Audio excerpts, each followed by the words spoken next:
Assalamualaikum warahmatullahi wabarakatuh.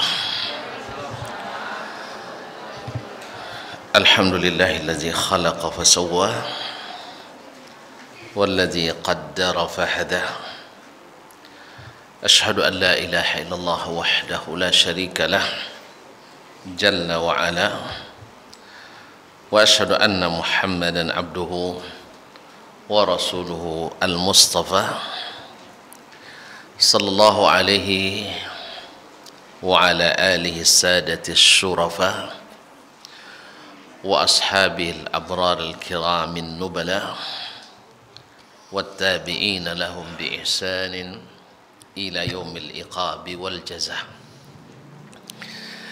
Amma ba'du, fa usi nafsi wa iyyakum ayyuhal muslimun wa ayyatuhal muslimat bitaqwallahi azza wa jal rabbil ardi was samawat fa innahu qad fazal muttaqun ya ayyuhalladzina amanu taqullaha haqqa tuqatih wa la tamutunna illa wa antum muslimun.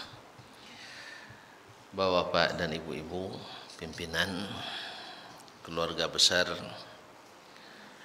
Rumah Sakit Islam Ibnu Sina Pekanbaru, bapak dan ibu, saudara dan saudari, para tenaga medis dan non medis, karyawan dan karyawati Rumah Sakit Islam Ibnu Sina Pekanbaru, yang besar tak sebut gelar, yang kecil tak hafal namanya. Alhamdulillah, pagi ini saya kembali membawa peran pengganti. Kayaknya jadwalnya harus diganti juga dong Pak. Ya, seharusnya Bapak atau Buya Dr. Sidul Amin, Rektor Umri, juga rekan saya ngajar di Usuluddin, atau senior saya lah. Nah, beliau mungkin berhalangan, saya dihubungi oleh Buya untuk menggantikan atau dimajukan. Alhamdulillah, saya biasa siap sedia maju tak gentar untuk membela yang benar. Kita bersyukur pagi ini di waktu duha ini cerah, mudah-mudahan secerah iman dalam hati. Dan di Masjid Asy-Syifa, masjid kesembuhan, mudah-mudahan juga menyembuhkan segala virus syahwat dan syubhat yang mungkin menggelayuti diri, melalui satu kajian yang juga mudah-mudahan menambah iman dan diharap bisa menjadi salah satu jalan untuk mendekatkan diri kepada Allah dan menguatkan dedikasi cinta kita kepada Rasulullah sallallahu alaihi wasallam. Bapak-bapak dan ibu-ibu, saudara-saudari yang saya muliakan, mohon maaf juga atas keterlambatan karena tugas pagi ini banyak juga. Mulai dari kajian tadi, tambah lagi dengan jadi predikat sebagai SH, sopir harian, mengantar anak ke sekolah. Jadi insya Allah tuan-tuan kan tidak marah kan? Jadi kalau marah tidak enak bicara. Ya. Insya Allah tak lama. Ya, Masya Allah. Ahlan wa sahlan. Baik, kita sudah belajar pada 2 pertemuan sebelumnya tentang hikmah, faedah, dan kenapa kita belajar sirah Nabi sallallahu alaihi wasallam. Pada pertemuan ini, untuk mengokohkan kembali, kita membuat tema khasais as-sirah an-nabawiyah, yaitu keistimewaan as-sirah an-nabawiyah. Sudah kita katakan bahwasanya yang kita pelajari ini adalah sejarah manusia terhebat, manusia paling mulia, manusia paling berprestasi, manusia yang semuanya diteladani, dari yang terbuka sampai yang tersembunyi. Kalau kita sebagian yang terbuka tidak bisa juga teladani, apalagi yang tersembunyi. Tapi Nabi ini adalah semuanya bisa dijadikan sebagai pelajaran dan teladan atas rekomendasi langsung dari Sang Pencipta yang Maha Tahu apapun yang bermanfaat, bermudarat atau yang berguna. Oleh itu, karena istimewanya ilmu, biasanya gue tak lepas dari istimewanya objek ilmu itu. Ketika bicara tentang keutamaan ilmu tauhid, kenapa ilmu tauhid paling utama? Karena objeknya tentang mentauhidkan Allah tabaraka wa taala. Mentauhidkan Allah tabaraka wa taala, makanya dia objek paling mulia, maka ilmu tauhid adalah yang paling mulia. Kenapa ilmu sirah menjadi ilmu yang mulia? Karena sirah adalah objeknya manusia paling mulia. Nah, apa keistimewaannya? Yang pertama, anna sahibaha afdalul bashar, bahwasanya yang dipelajari itu adalah afdalul bashar, manusia paling utama. Rafa Allah qadrah wa zikrah, Allah yang meninggikan sebutannya, meninggikan peringkatnya. Wa rafa'na laka zikrak, kami yang mengangkat sebutanmu. Dan patut dicatat kaum muslimin dan muslimat, bila Allah yang mengangkat, tak ada yang bisa menurunkan. Bila Allah yang mengangkat, tak ada yang bisa menurunkan. Walaupun seluruh kekuatan di dunia ini bersekol-kol dan bersatu untuk menjatuhkan, tidak akan pernah dijatuhkan. Dimusuhi, tak akan pernah dijatuhkan. Itulah kalau Allah yang mengangkat. Makanya kaum muslimin dan muslimat, misalnya Nabi Nuh alaihissalam berdakwah 950 tahun. Ada obat pemanjang umur sekarang?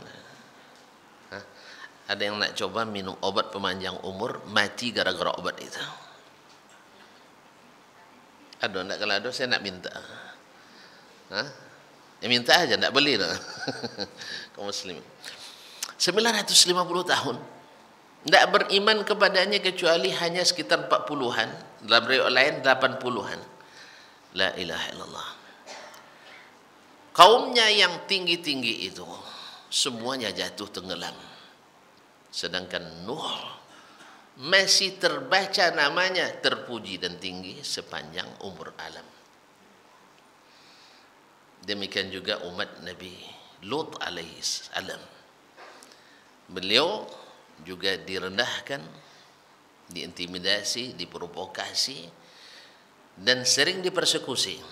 Ini juga kepada saudara-saudara kita yang muslim yang suka mempersekusi dakwah.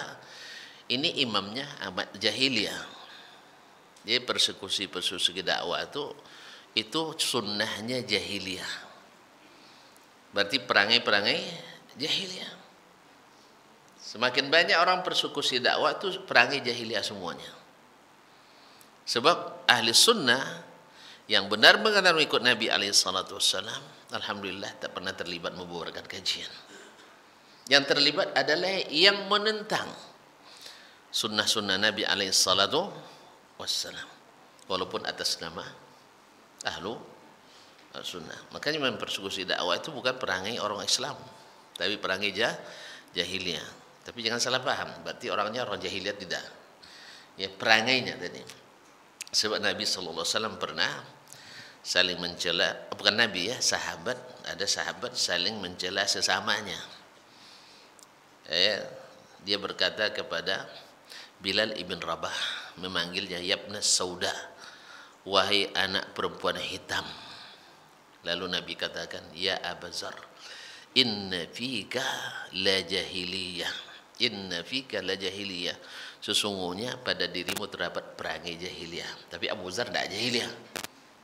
Jelas ya? Jelas ya? Kadang-kadang nanti salah sambut pula, berarti yang bubar kajian itu orang kafir. Itu bukan. Ini orang sering menafsirkan perkataan kita. Maka sekarang saya jelaskan. Sebenarnya tidak masuk dalam kajian ini. Ma'asyiral kiram yang dirahmati Allah Subhanahu wa taala, dan semua Nabi kita alaihi salatu wassalam adalah sayyidu waladi Adam, penghulunya anak Adam semuanya. Akan terlihat jelas nanti di akhirat, sebab di dunia kan tidak nampak jabatan itu. Dia adalah sayyidu waladi Adam. Yang beriman percaya. Karena kita alhamdulillah, kalau kita sekarang kan tidak payah itu kita. Bahwa Nabi adalah sayyidnya waladi Adam, penghulunya anak Adam. Tetapi dia, orang-orang yang tidak beriman tidak percaya dia. Kapan dia percaya? Yauma la yanfa'u nafsan imanuha lam takun amanat min qabl. Hari di mana imannya suatu jiwa tak bermanfaat lagi. Di mana dulu dia tidak beriman. Orang kafir nampak nanti itu. Ketika seluruh umat manusia dan seluruh hamba-hamba Allah di kalangan jin dan manusia berkumpul untuk dihisab. Dari itu terlihat bahwa Nabi adalah sayyidu waladi Adam. Apa sebab? Para Nabi hari itu berkata, nafsi, nafsi. Nafsi, nafsi. Selamatkan diriku ya Allah, selamatkan diri. Kalau Nabi bilang, ummati, ummati. Kaum muslimin dan muslimat, dahsyatnya hari itu Allah murka, semurka-murkanya, tak pernah murka seperti itu sebelumnya, tak akan murka lagi seperti itu setelahnya.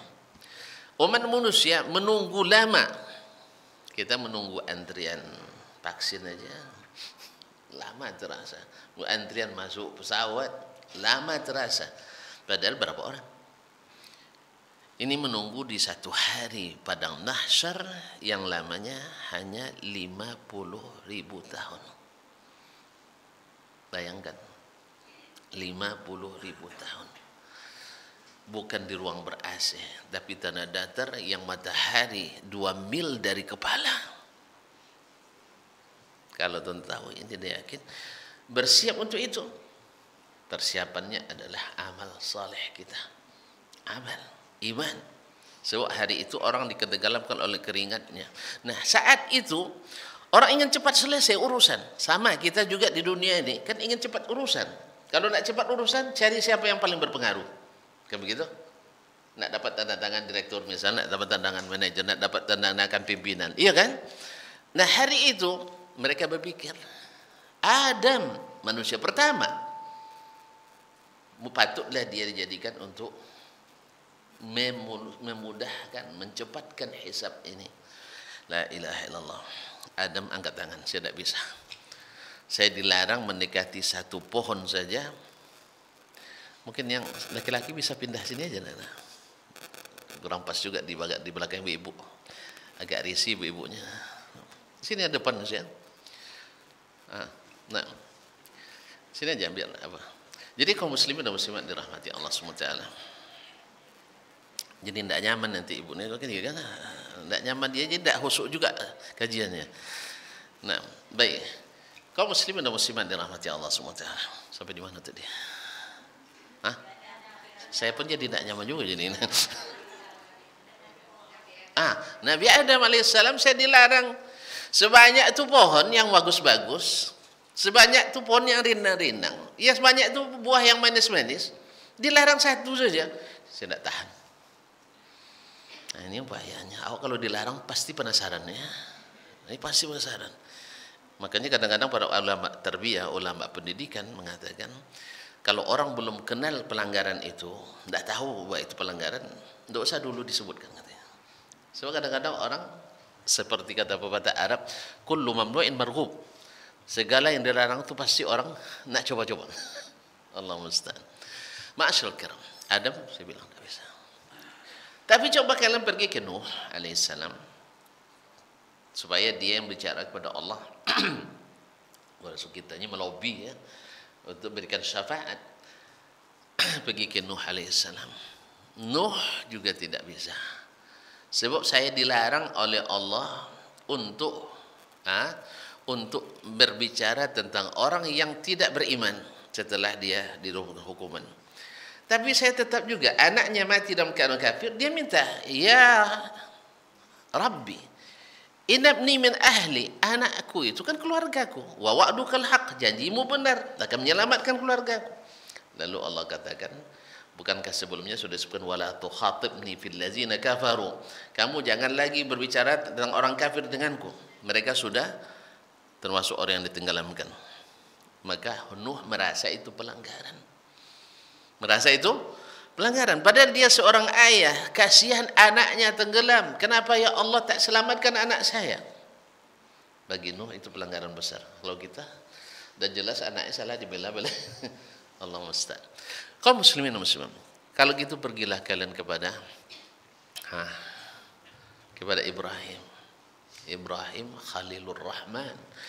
Tidak juga Ibrahim juga tidak bisa. Pergilah kalian kepada Musa. Dan Musa juga angkat tangan, pergilah kalian ke Isa. Isa juga tidak bisa. Walaupun Isa dianggap sebagai anak Tuhan oleh orang, tapi tetap Isa mengatakan saya tidak mampu. Allah murka. Alasan semua mereka adalah Allah hari ini murka. Allah murka. Orang sedang mana? Lalu Isa mengisyaratkan, pergilah kepada Muhammad sallallahu alaihi wasallam. Nah, Nabi kita alaihi salatu wassalam ketika mendapatkan permintaan itu, rasa takutnya hilang karena cintanya yang besar kepada umat. Awak kalau sudah cinta hilang takut kan? Iya dah. Ya, kalau nak melamar dulu itu bapaknya galak tuh katanya.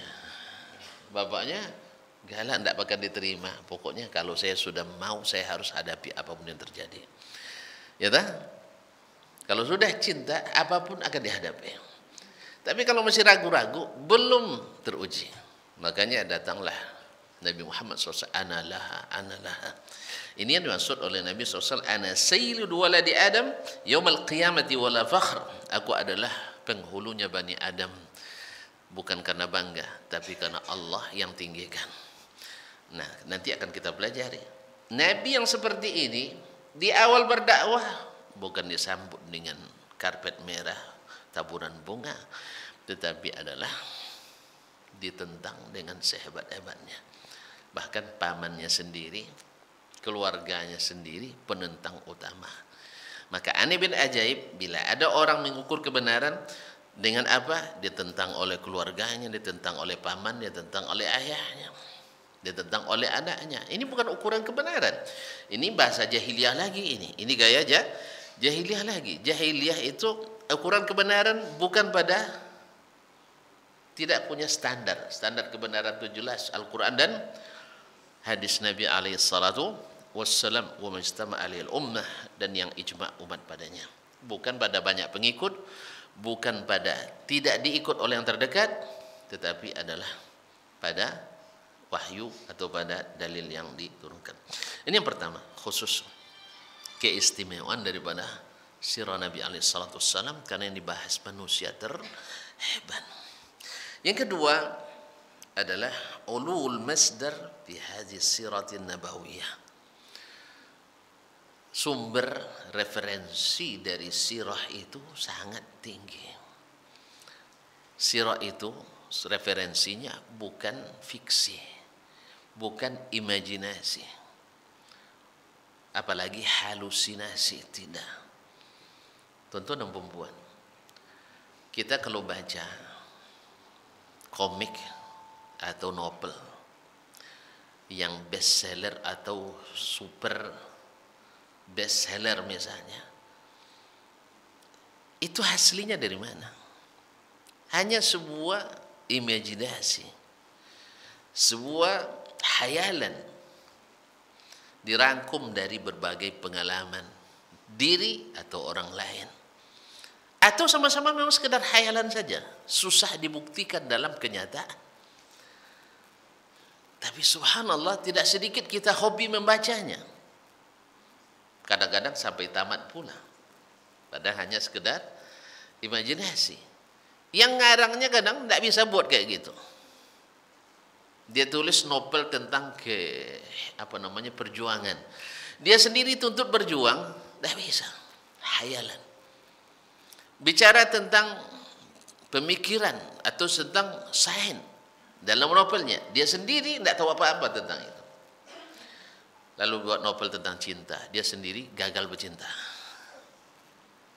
Makanya yang paling banyak gagal bercinta adalah yang sering main film cinta. Iya. Makanya tinggalkanlah film-film cinta itu. Tinggalkan novel-novel cinta itu. Mereka orang gagal kebanyakan, bukan orang berhasil. Tidak perlu ribah, tidak perlu ditanya kenapa sebulan-sebulan. Jangan. Karena juga sudah jadi acara ribah juga. Ada acara apa namanya? Takut dibilang sering nonton ya. Nah, takut dibilang sana. Tahu semua, tahulah semuanya. Ya ada, pokoknya ada cerita selingkuh, cerita cerai, cerita talak, cerita berkelahi suami istri dan sebagainya. Rata-rata dinominasi oleh orang-orang yang sering main cinta atau main film drama cinta. Ternyata semuanya hanya drama. Sedangkan sirah Nabi tidak, dia bukan drama, dia asli. Dia asli, referensinya valid. Referensinya A1 kata orang sekarang. Bukan di atas A1 lagi. Apa referensinya? As-sirah, referensi utamanya adalah Al-Quranul Karim. Al-Quranul Karim. Banyak ayat bercerita tentang sirah Nabi alaihi salatu wassalam. Tadi yang kita katakan, yang mengangkat Nabi itu Allah tabaraka taala. Allah yang memujinya, yang mengetahui yang rahasia dan yang lebih tersembunyi dari rahasia. Dia mengatakan Nabi, wa innaka la ala khuluqin azim. Engkau benar-benar di atas akhlak yang agung. Dia mengatakan laqad kana lakum fi Rasulillahi uswatun hasanah liman kana yarjullaha wal yawmal akhir. Tunggu pada diri Nabi itu terdapat contoh teladan yang baik bagi yang ingin bertemu Allah dan selamat di akhirat. Wa dzakarallaha katsiran, dan banyak berzikir kepada Allah. Nah, kalau gitu ingin bertemu Allah dengan selamat, ikut Nabi. Ingin bahagia di akhirat, ikut Nabi. Ingin menjadi orang paling banyak berzikir, zikir dan seperti zikir Nabi. Kalau demikian kaum muslimin, referensinya jelas.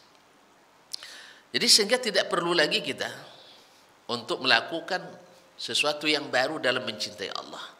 Karena Nabi adalah prima. Tidak perlu lagi kita untuk membuat yang baru untuk belajar selamat di akhirat. Karena Nabi adalah paripurna. Dan tidak perlu lagi kita mengarang-arang zikir yang baru untuk menjadi orang yang paling banyak berzikir. Karena zikirnya Nabi adalah paling sempurna. Allah yang mengatakan, Fabima rahmati minallahi linta lahum. Karena rahmat dari Allah kamu berlunak lembut. Apa berlunak lembut dengan mereka? Allah yang mengatakan Nabi lunak lembut. Wa ma arsalnaka illa rahmatan lil alamin. Aku tidak utus kalian kecuali rahmat bagi seluruh alam. Lalu orang bilang ikut Nabi jadi teroris, dia yang teroris. Ikut Nabi jadi radikal, dia yang radikal. Mengikut Nabi jadi intoleran, dia yang intoleran. Coba lihat, yang selalu bilang kita intoleran, dia sendiri yang selalu tidak toleransi pada sesama umat beragama. Yang bilang umat Islam intoleran, dia sendiri sesama umat Islam tidak toleransi. Nak bikin masjid sering dihalangi, bikin kajian sering dipersekusi, nak menyampaikan pendapat dibatasi.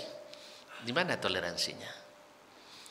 Padahal ahlus sunnah, yang ahlus sirah an-nabawiyah adalah orang yang paling memberikan kebebasan untuk menyampaikan pendapat selama bukan kebatilan yang jelas. Tahu kebatilan jelas memang dilarang, Allah sendiri larang. Kan kita juga melarang orang buat kebatilan kan? Kita sendiri. Ada orang menyampaikan cara-cara kiat-kiat untuk korupsi, tentu dia dilarang lah. Kiat-kiat untuk berbuat syirik, ya dilarang lah. Kenapa tidak dilarang? Ma'asyiral kiram dirahmati Allah. Jadi referensinya Al-Quran. Kemudian referensinya hadis-hadis Nabi. Hadis-hadis Nabi. Jadi bukan imajinasi, bukan halusinasi, bukan fiksi, tetapi adalah dari Al-Quran dan hadis Nabi Sallallahu Alaihi Wasallam. Dan Masya Allah semuanya tercatat dengan detail. Ya, dengan detail. Ya, subhanallah. Sampai-sampai mengundang decak kagum para peneliti barat seperti Michael H. Hart dan bukunya 100 tokoh paling berpengaruh di dunia. Yang pertama adalah Nabi kita Muhammad Sallallahu Alaihi Wasallam. Seorang orientalis dari Inggris, Immanuel, bukan dari Jerman, dia mengatakan bahwasanya untuk menjaga kevalidan riwayat datang dari Nabi Sallallahu Alaihi Wasallam, umat Islam harus mempelajari biografi sampai detail 500.000 orang perawi. Tidak ditemukan di dalam agama manapun. 500.000 perawi detail diketahui. Sampai hafalannya sekuat apa, catatannya berapa, hadis yang diriwayatkannya berapa, kapan dia bertemu dengan syekhnya, kapan dia tidak bertemu, kapan dia hadisnya sahih, kapan hadisnya sahih. 500.000 orang. Biar banyak bunyinya 5,5 juta. 500.000 tidak banyak betulnya, tapi kalau juta banyak. 0,5 juta. Untuk rumah sakit kita sudah ada dah kita mempelajari 100.000 orang. Sudah ada belum? Lengkap. Ya, lengkap datanya. Ini dah untuk menjaga kevalidan referensi sejarah Nabi alaihi salatu wassalam melalui hadis dan sunnahnya. Kata orientalis tersebut, umat Islam harus mempelajari 500.000. Yang mereka akui ini tidak ditemukan di agama samawi manapun. Kalau agama-agama bumi ciptaan manusia jelas tidak ada itu. Mereka hanya asal baik menurut pikiran, diterima menurut perasaan, jadi agama. Kalau kita tidak, harus sabit dari Allah melalui Al-Quran, dan ini mutawatir, tidak perlu lagi diteliti, dan harus sabit dari Nabi Sallallahu Alaihi Wasallam. Ini keistimewaan yang kedua. Yang ketiga, annaha adaqqu siyaril anbiya'i was salihin tafsilan. Bahwa yang paling detail dari seluruh sejarah hidup manusia adalah sejarah Nabi alaihi salatu wassalam. Kalau kita tidak disuruh bikin visi lengkap, ada yang menyebutkan detailnya? Nah, tidak ada. Tadi saya katakan tidak ada yang harus disembunyikan dari Nabi alaihi salatu wassalam. Tidak ada yang mesti disembunyikan dari sejarah hidup Nabi alaihi salatu wassalam. Makanya membaca sirah tak ada ragu kita. Dengan catatan mesti disaring mana yang tidak sahih daripadanya. Jadi dari kehidupannya secara umum di depan umum ataupun di privasi. Kalau kita akan ada istilahnya ruang privasi kita. Kalau privasi tidak boleh diceritakan. Apa sebab? Ngeri kalau diceritakan. Illa man rahimallah. Tapi kalau Nabi SAW seprivasi apapun diceritakan. Sebab apa? Karena harus sampai, karena dia apapun geraknya yang dilakukannya, tindak yang dia buat adalah menjadi contoh yang mesti atau boleh diikuti. Dan ini tak ada kecuali pada sirah Nabi Sallallahu Alaihi Wasallam. Yang ketiga, yang keempat, bahwa sirah Nabi adalah sirah atau sejarah hidup anak manusia yang paling sahih. Kalau yang lain-lain ada yang sahih, ada yang tidak. Ada yang ditempelkan saja kepadanya. Sampai kepada sejarah-sejarah orang saleh sekalipun dari umat ini, Syekh Fulan, Wali Fulan, Kiai Fulan, berapa banyak dinisbatkan kepada mereka hal-hal yang tidak sabit dari mereka. Dulu waktu saya masih di pondok, begitu, ada film namanya film Wali Songo. Wali Songo. Awak karena film Wali Songo, awak anak pondok kan minta izinlah sama Buya, boleh pergi nonton film Wali Songo gitu. Lepas itu adalah film Sunan Kalijogo. Hah? Sunan Kali apa? Kalijodo. Sunan Kalijogo gitu ya. Setelah dilihat, waktu itu kita ya nengok orang terbang-terbang, gitu kan, kagum luar biasa. Ini karamah ini. Ternyata setelah teliti, tidak ada sejarah-sejarah itu sampai kepada mereka. Banyak yang dibuat, buat yang namanya film. Yang namanya film, banyak kreasinya. Yang orang film tahulah kita. Rata-rata tidak punya latar belakang agama.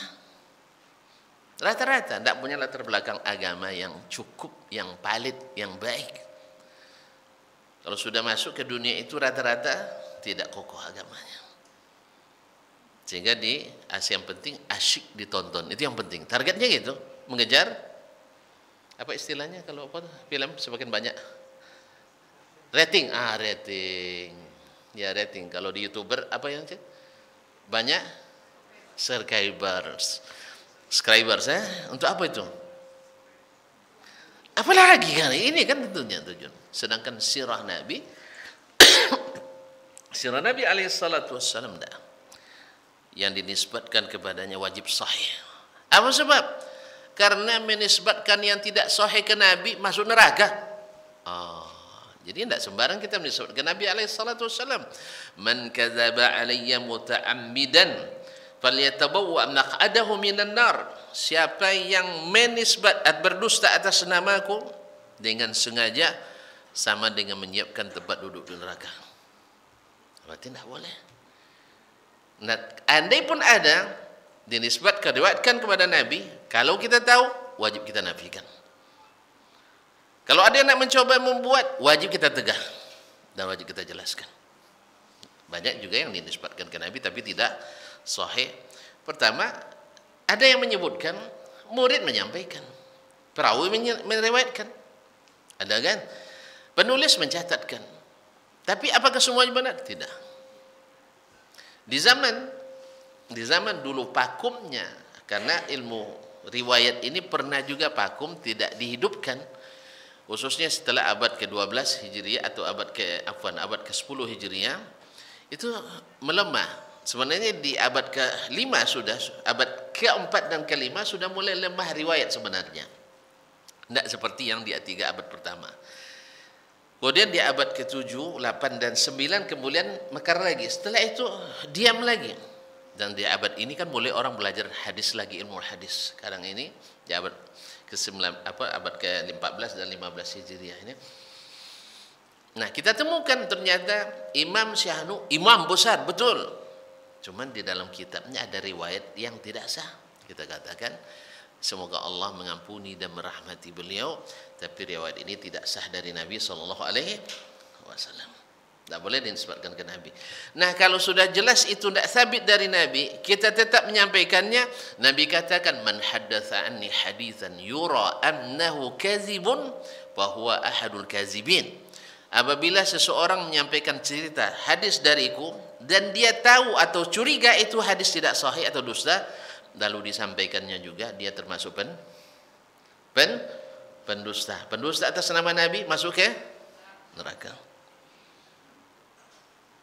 Oleh sebab itu, jadilah sirah Nabi sirah yang paling sahih.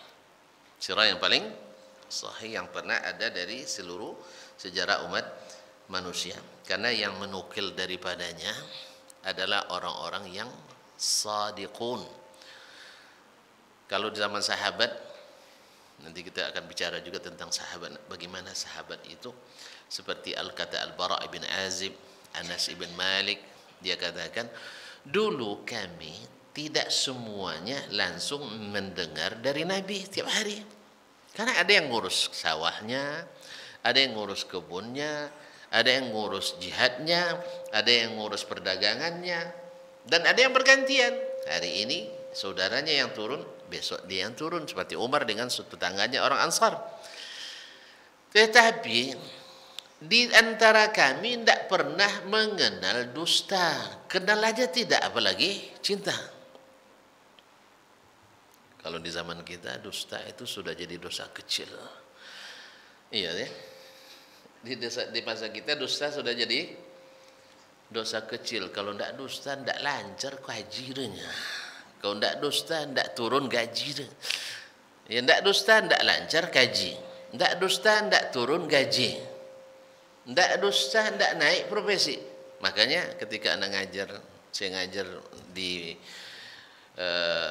universitas, ketika contoh dosa kecil, kan ketika membahas tentang adalatul rawi, yaitu adilnya seorang rawi itu tidak adilnya, ya, yaitu orang yang tidak pernah berdusta sekalipun dalam bicara sesama manusia, apalagi atas nama Nabi.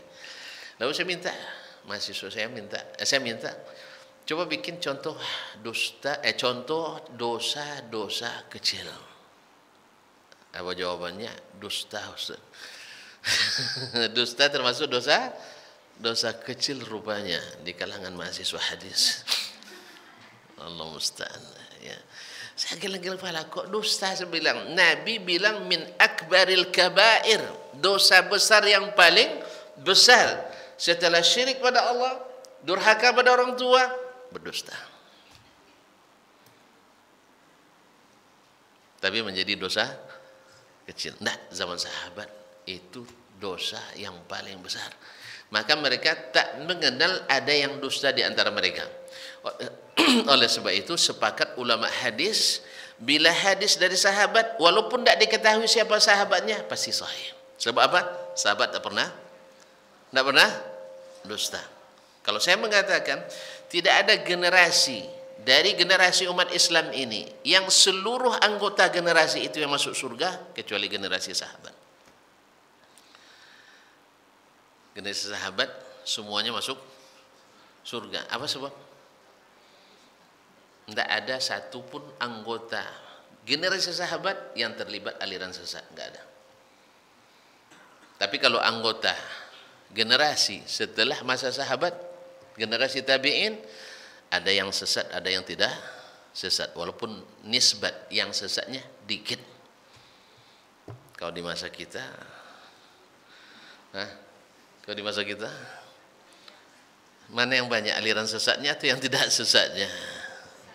Aliran ya.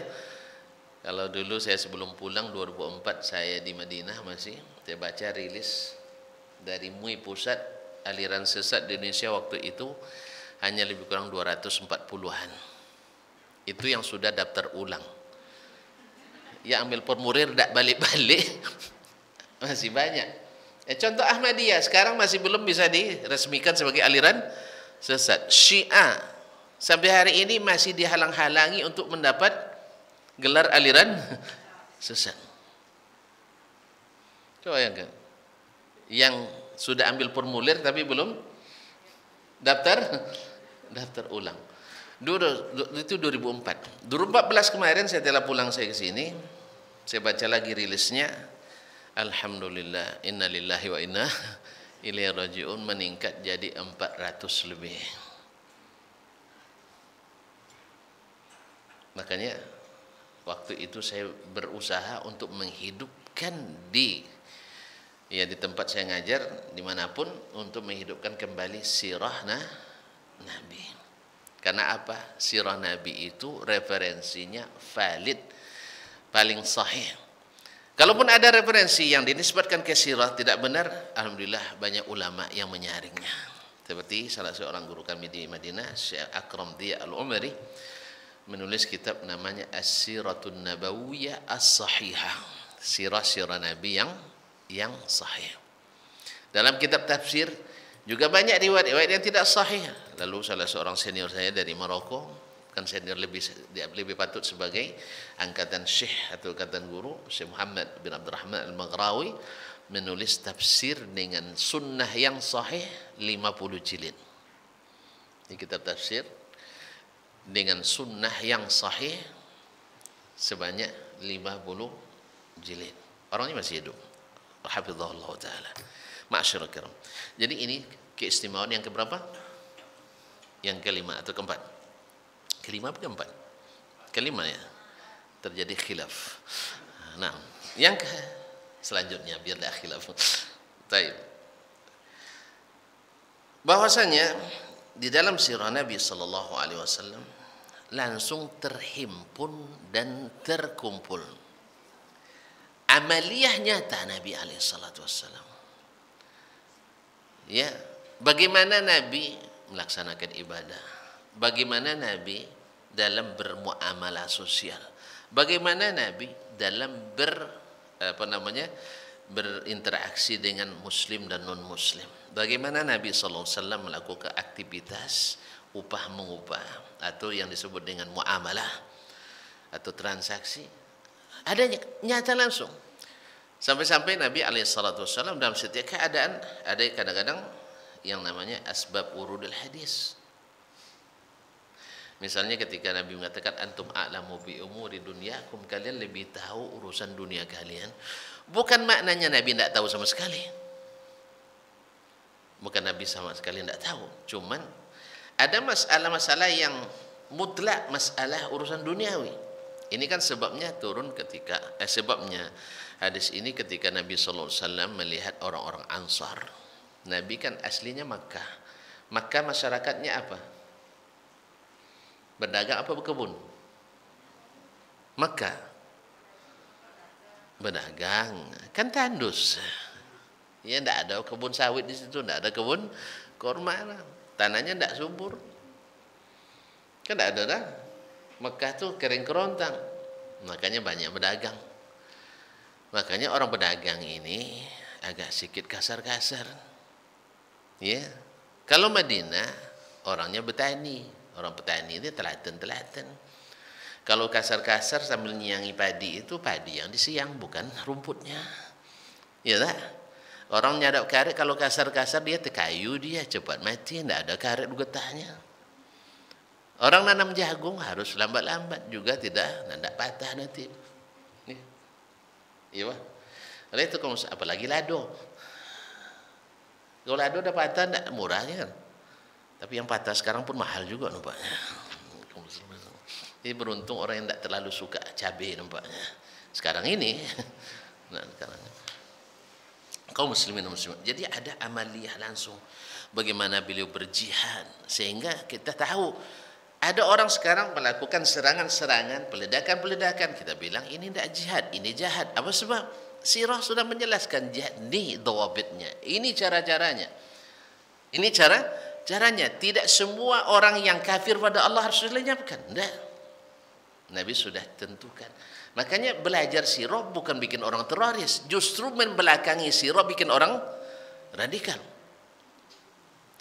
Cuman sayang orang belajar agama Islamnya pergi ke Eropa, pergi ke Barat. Dia baca tentang sirah Nabi dari orang yang anti. Ada musuh yang menyebutkan kemuliaan lawannya. Hah? Rata-rata mereka pembenci. Orang benci wa ainur ridha an kulli aibin kalilatun wa ainus sukhti tubdil masawiyah. Orang yang sudah ridha segala aib tertutupi. Tapi kalau orang yang benci, yang tak aib pun menjadi kelemahan. Dia belajar Islam kepada orang yang tak Islam, belajar iman pada orang tak beriman. Mungkin dia beriman. Hah? Awak belajar mancing, belajar ke para medis. Tak pernah ngono orang mancing. Orang yang kalau di ini tuan-tuan perempuan di sini pandai mancingnya ke pasar pagi, pasar pusat, atau cepat ngononya tuh, cepat menggotu. Kalau bawa mancing ke sungai, setengah hari habis umpan oleh air. Ya saya udah coba juga pergi mancing, nggak ngono. Ya sehari berangkat, pergi mancing tuh berangkat jam 2 malam berangkat, besok pulangnya jam 2 malam lagi sampai di rumah. Tidak ada dapat duit untuk pergi mancing, lebih banyak habis daripada hasil pancingan. Apa sebab? Tidak kojo kita dikerjakan. Bukan kerja kita. Sekarang tidak cari iman kepada orang kafir, mana dapat? Akhirnya menyerang orang-orang beriman. Tuh lihat berapa banyak pakar-pakar Islam tapi belajar kepada orang non muslim. Nah, ini itu yang terjadi. Dan di situ pentingnya kembali kita belajar sirah Nabi. Amaliyah nyatanya nampak. Sehingga peluang untuk saling memusuhi sesama muslim semakin menipis. Tapi kalau enggak, masing-masing ambil ayat Quran, tafsirkan masing-masing menurut keyakinan masing-masing. Ini yang menyebabkan kita senantiasa yang bercanggah dan sebagainya. Yang kemudian kaum muslimin dan muslimat dirahmati Allah SWT, bahwasanya sirah Nabi itu berkaitan langsung dengan masa, tempat, kejadian, turun ayat, datang hadis, tempat-tempat bersejarah dan sebagainya. Jadi akan lebih cepat diingat dan akan cepat dihayati. Misalnya sirah Nabi perang Uhud, pergi tuan-tuan ke Madinah, ziarah ke bukit Uhud. Lalu terlihat oleh kita situasi dan kondisi bagaimana waktu itu Nabi SAW menjadikan markasnya membelakangi Uhud, sebab dalam ilmu strategi perang masa itu tidak akan ada serangan dari balik bukit. Tak akan ada serangan dari balik bukit, terlalu banyak energi yang dia perlukan. Kemudian Nabi SAW meletakkan 50 orang tukang panah di tempat yang paling strategis di atas Jabalur Rumat. Karena kalau ada serangan dari situ, ini sudah ada pelindung punggung kaum muslimin. Dan seterusnya. Kemudian sengaja Nabi SAW tidak berang dalam kota, sebab kalau kalah langsung dikuasai kota kita. Tapi sengaja dibawa keluar atas juga izin Allah, kemudian permintaan anak-anak muda yang tak terlibat perang Badar dan seterusnya. Jadi semua ini akan membuat sejarahnya semakin valid. Sampai ukuran kaum muslimin dan muslimat dirahmati Allah, Al-Waqidi, Muhammad bin Umar Al-Waqidi Al-Maghazi, itu tempat Nabi SAW. Karena ada yang bertanya bagaimana dengan Bi'ru Budha'ah. Di sini itu dilemparkan orang sampah-sampah, bahkan mohon maaf akramakumullah, sampah-sampah orang haid pun dibuang ke situ. Boleh enggak dipakai berwudu ya Rasulullah? Boleh enggak dipakai bersuci? Lalu kata Nabi, boleh. Air itu suci, tak dinajiskan oleh sesuatu apapun. Karena lalu diukur olehnya berapa panjangnya, berapa lebarnya, berapa kedalaman tepinya, kedalaman dalamnya, sampai riak ini dibatukan misalnya, dikocek di awal sini sampai nak gelombangnya sebelah, diukur oleh para ulama. Sehingga dengan demikian dari hasil itu membuat konklusi hukum fikih tentang masalah air. Mana air yang bernajis, mana air yang tak terpengaruh oleh najis dan sebagainya. Ma'asyiral kiram dirahmati Allah. Jadi sangat berkaitan. Kemudian kaum muslimin dan muslimat dirahmati Allah SWT, bahwasanya sirah Nabi itu seperti yang sudah kita sebutkan dalam 2 pertemuan sebelumnya, bahwasanya mengandung banyak pelajaran, banyak ibrah. Ya, ada kita misalnya yang dapat musibah kehilangan orang tua. Dalam sirah disebutkan Nabi lahir tak ada ayah, sehingga yang tak punya ayah tak berputus asa. Lalu dibilang tak punya ibu, yatim piatu. Nabi umur 4 tahun ibunya sudah wafat pula, sallallahu alaihi wasallam. Dan seterusnya. Semuanya kejadiannya ada. Ada orang yang dipisahkan dari anak, dari keluarga. Nabi SAW mengalami hal yang sama, sehingga kita tidak bisa menghujat Nabi. Nabi enak aja nak kemana-mana, bisa naik burak. Tidak, sekali dia naik burak itu cuma. Itu pun karena tidak bisa naik onta biasa. Kan Isra Mi'raj aja pakai burak kan? Karena dia mukjizat. Selebihnya naik onta. Naik onta atau naik keledai Nabi SAW. Bagaimana Nabi SAW bersikap dengan anak-anak, baik di rumah maupun di masjid, di jalan atau di tempat manapun. Kita kadang-kadang nengok anak kecil jojo aja kata orang kita, jijik dan jojo. Nabi tidak. Ternyata orang besar bermain dengan anak kecil tak melunturkan kebesarannya. Orang tua bila bercanda dengan anak kecil dengan sesuai dengan batasnya, ia tidak akan menjatuhkan martabat orang tua. Ternyata dalam sirah Nabi terdapat hal-hal seperti itu. Kaum muslimin dan muslimat, waktu dengan bapak-bapak dan ibu tidak terasa. Tidak bisa sejam kayaknya gitu. Harus ya. Kita sambung nanti aja lah ya. Ya, pasalnya dah mulai nengok-nengok jam. Iya, iya. Anak-anak saja kalau udah lama juga gelisah, apalagi mak-maknya anak-anak. Apalagi ada kerja yang menunggu. Saya mohon maaf sekali. Insya Allah kita sambung lagi nanti ya. Oh, tidak mau, harus selesai juga. Tidak, nanti. Nah, karena diantaranya ada yang mungkin belum sarapan, diantaranya ada yang harus memberikan pelayanan, dan diantaranya mungkin ada yang juga sedang menahan. Oleh sebab itu kita cukupkan sampai di sini. Sampai jumpa kembali dalam keadaan yang lebih baik. Amin ya rabbal alamin. Ya, tujuan kita belajar ini karena memang belajar itu adalah segalanya.